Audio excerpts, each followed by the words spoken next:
வணக்கம், வணக்கம் அருந்தமிழ் உறவுகளே. அதாவது மோடி அவர்கள் எமர்ஜென்சி அந்த நாள் அமல்படுத்திய நாள் அப்படிங்கிறதுனால ஒரு விஷயத்த சொல்லியிருக்காரு. என்ன சொல்லியிருக்காருன்னா, எமர்ஜென்சி அமல்படுத்தியவர்களுக்கு அரசியல் அமைப்பை நேசிப்பதாக கூற எந்த உரிமையும் கிடையாது அப்படிங்கிறாரு. எமர்ஜென்சியை கொண்டு வந்த மனநிலை, அதே கட்சியினரும் இப்போதும் உயிர்ப்போட இருக்கு. அவர்கள் அரசியலமைப்பு மீதான அவமதிப்பை சிறுபான்மையினர் ஆதரவு மூலம் மறைக்க முயன்றாலும், தனமான செயல்கள் மூலம் வெளிப்படுகிறது.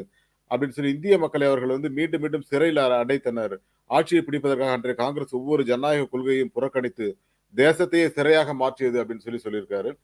பட் இப்ப 10 ஆண்டுகளா மோடி அவர்கள் என்ன செய்யறாரு அப்படிங்கறத யோசிச்சு பார்த்தோம்னா, எவ்வளவு பெரிய மூர்க்கத்தனமான செயல்களை இவர்கள் செய்து கொண்டிருக்கிறார்கள். ஜனநாயகத்தை பற்றி பேசினாலும், கருத்து சுதந்திரம் என்று பேசினாலும், இவர்கள் நம்மை சிறையில் அடைக்கிறார்கள் பாஜக அரசு அப்படிங்கிறது எல்லாருக்குமே தெரியும். சோ அதை பற்றி நாம் விரிவாக பார்க்கலாம்.